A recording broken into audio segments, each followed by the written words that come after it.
Oh, don't let the light go out. Written by Paul.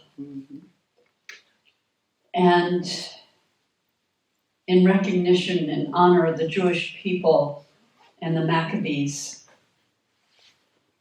of so long, long ago in early turmoil and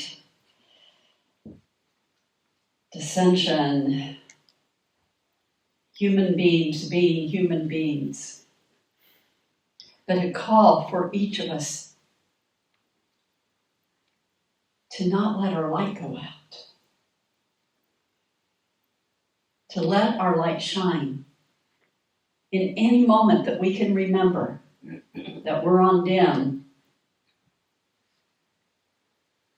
or we've just got a little spark happening, to stop and take time to reignite that light, to build that flame. This past week,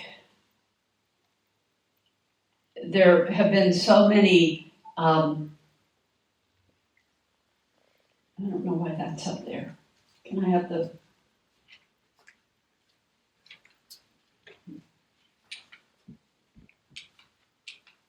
Let's go this way.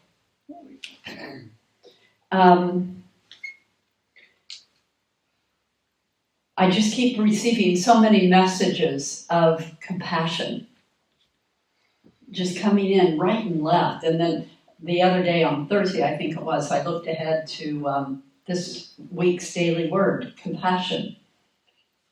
So many different places, just compassion just kept showing up. And my small, wounded inner child wanted to go. I told my daughter, we had to laugh about it. I said, I just heard this voice inside of me that I sometimes relate to as my wounded inner child. No, I don't want to be compassionate. I want to be mad. Well, we get to be mad. There's nothing wrong with anger. It's what we do with the anger that's important, right? Anger is a wayshore. Anger is the light showing on something that is not right. There's an injustice of some kind going on within your realm of existence. It could be an injustice that you yourself are perpetrating out on either yourself or into the world or onto someone else, or it could be someone else stepping into your boundaries and doing something, or it could just be the world, right? So many ways that it shows up. That anger can show up and you just have that moment of, and of course we know many people take it way too far, right? And we see more injustice and more brazen acts. Human beings are human beings, you know? We are these physical, flesh and bone, heart beating beings walking on planet Earth. We have egos, we have emotions. And again, you know, I'm always going to say, do not suppress your emotion. Pay attention to your emotion, because your emotion is trying to get your attention so that you can do something with it, so you can transform it. It can either be loud or it can be soft. But we get to choose. I'm reading a book right now. It's just a novel. It's not deep historical literature. But the storyline in it is, let me see if I can. If you have a choice between anger and compassion, always choose compassion. And this is coming from the main character in the story, who has a lot of reason to be angry. A lot of reason to be angry.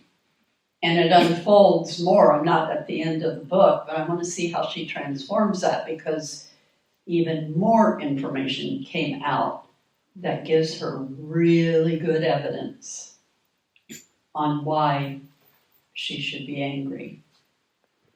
But she tells the other person, the main character in the story, that if you have a choice between anger and compassion, always choose compassion, because you do not know what the other person has gone through, what has caused them to behave in the way that they're behaving. Don't ignore your anger, but don't let it take you over. And laugh at it, just as I did with my daughter, going, no, I want to be mad. Give me a moment and just let me be mad. But give yourself a moment and just let yourself be mad. If you need to do a little bit of house cleaning, purge those emotions, and then move on. I have been listening in my mind, first, whether or not I was going to tell this, and then second, if I was going to tell it, how I was going to tell it, and I'm still not sure, but now you really want to know what I'm talking about, don't you? Okay. So, I had a dream a couple nights ago. It's actually my early morning dreams that I know Spirit's really trying to get my attention. And often there are bold colors, so that Spirit is just helping me remember what the dream is going on. I was in a classroom. It was like I was doing a Sunday talk for all of you, but I didn't recognize any of you. But it was a classroom setting, and everyone was sitting, in those desks, those half-armed desks that we always, I don't know, maybe they still have those. And everybody was around the room. Over here on my right side, there was one particular person who really got my attention. It was a small, like 10-year-old Donald Trump, with a white shirt and really, really bright green tie, sitting there. And I just noticed it, he wasn't doing, he was just a young. It was really very captivating, though, to my mind. And I went ahead and I was trying to teach whatever it was. I was having a hard time even getting words out. And then as the dream went on, the little one grew up into the big one, and this time had a really bold orange tie on. Again, I know Spirit was just trying to get my attention. At the end, I made the comment, I said, just do your best. Whatever it was I was trying to teach, I have no idea what it was, but, just do your best. Just do your best. And that was the end of that. But afterwards, I went over and I spoke to this person. And it was actually not so much a speaking to, but a listening. And he was so sincere.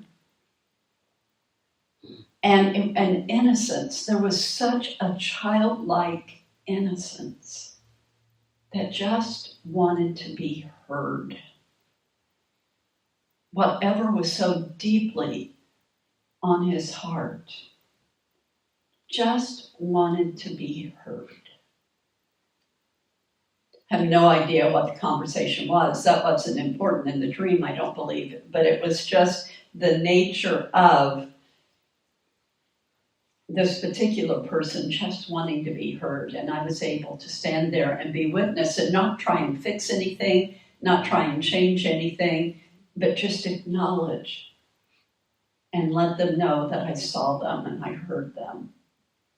Now, a lot of dream interpreters will say that anything and anyone that shows up in your dreams is a reflection of your own consciousness, and is really something about you, that could very well be true, because don't we all just want to be heard? You know, don't we want to be seen? So that could be one aspect of the dream.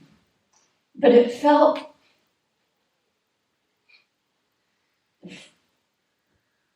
more than that.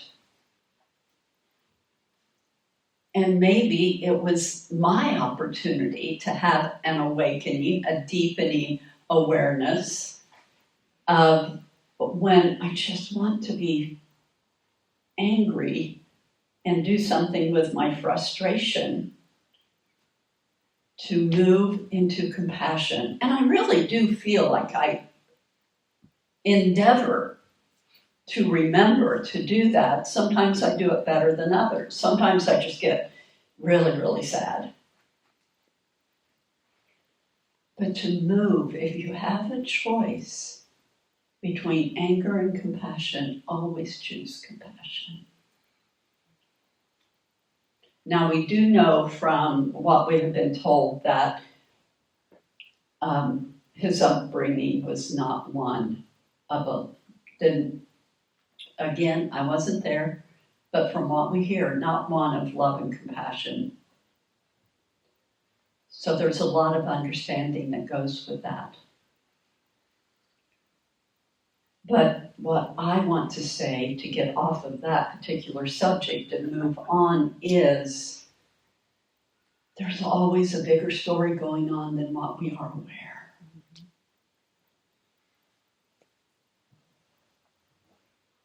In all of humanity, there's always a bigger story than what we are aware.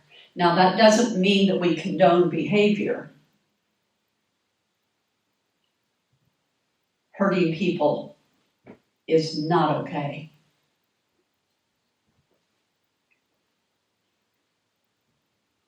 Hurt people. How many times have we heard that? So we as individuals get to step back and again stay as present and aware as we possibly can to be in a place of an open heart. I have shared with people on the prayer group call. There's my granddaughter introduced me to a YouTube person on YouTube, and I can't remember his last name, but his first name is Yusuf.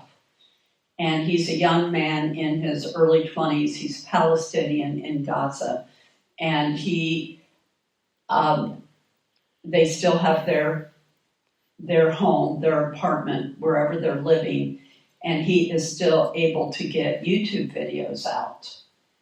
And sometimes he'll take you out on an excursion in Gaza of what it takes to go get foods. One of his purposes in his goal, he was doing before things really exploded, working with a humanitarian group to get food into Gaza because they saw this war coming. They saw it coming, and to get food in so that there would be food in this time. And he has been helping feed the people of Gaza to the best of his ability. He has a younger brother. He's like 14, and he is just a character. And he's always photobombing the videos and just goofing off. He's a big goofball, and those two are so close. Yesterday I was watching a video of his, and it was one where he was answering questions from people around the world. And he was trying to answer these questions, but his brother kept being a goofball, and they were just, and I wanted to go, stop it, make him stop. I want to hear your answers. Your answers are so important. But one of the things that he said, somebody asked something about being sad and depressed or something like that. I was going to look up the quote, and I didn't take time to do that. And something about being upset and being depressed. And he went, no, we don't have time. We don't have time to be depressed. we don't have time to be angry. We live in as much joy as we can. And the way he said it was so important and moving for me listening to it.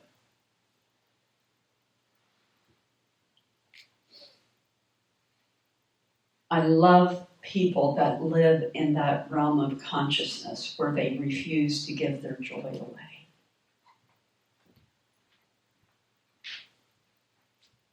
We all have the opportunity and the choice to do that. I told you, I just had things coming at me all week. A friend of mine who, let me pull it up here. A friend of mine who, I won't bother you with the story, you're not interested in the story, but needed to get some groceries, was not able to get to the grocery store themselves, but did a DoorDash grocery order. And so only needed 4 things. Only needed 4 things. The DoorDasher wrote and said, I'm here doing DoorDashes multiple times a day. I know where certain stuff is. If it's not there, it's not there. The store is packed. It's empty, and it's being remodeled as well. That doesn't track. Plus, I'm doing 2 other orders besides yours. If it's not there, I'm moving on. Sorry, but not sorry. And so this person called me and said, listen to this. And said, I go to the store all the time. I know exactly where the one item that the DoorDasher wasn't able, I know where it is. It's hard to find. I was trying to help them get to where, he says, I said, what are you going to do? He goes, I don't know. So he sat on it for a while and then texted me, this is what I sent. It's all good. I'm sorry you're having a stressful day. You deserve peace and happiness. And that was not sent with sarcasm. That was sent with sincerity. That was sent with sincerity. If you have the choice between anger and compassion, choose compassion. Small instance, but it's like, what? Sorry, but not sorry? I think we can all say that we have had customer service experiences that sometimes are not the best. And if we are a customer service person ourselves, we have an opportunity to remember that we're always dealing with human beings. Compassion is about recognizing the shared humanity in every interaction. It's about understanding that everyone at their core desires happiness and freedom from suffering. Again, we do not know the whole story. We only know what we can see and what we ourselves can witness. To do our own homework, to do our own fact-checking, and to remember to hold the light, to light one candle. And let you be that candle of light throughout the world. So I don't know if anyone else is having interesting times in staying in compassion. But my guess is we all touch into it at one point or another. I want to share with you, I love this quote. It's attributed to many different people, from Buddha to Nelson Mandela to Anne Lamott, so many different people. But it's so true. Anger is like drinking poison and expecting the other person to die.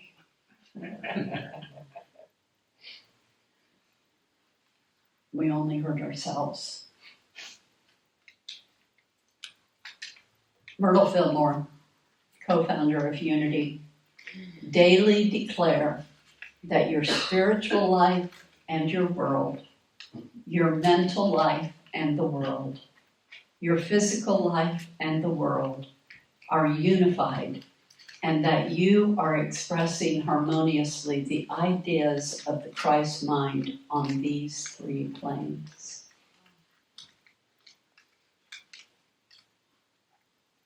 Going back to our congregational song, I am that I am has sent me to this now moment. We are spirit, soul, and body. Let us declare, let us affirm, let us pray, knowing that we are expressing harmoniously with the divine mind. And so it is.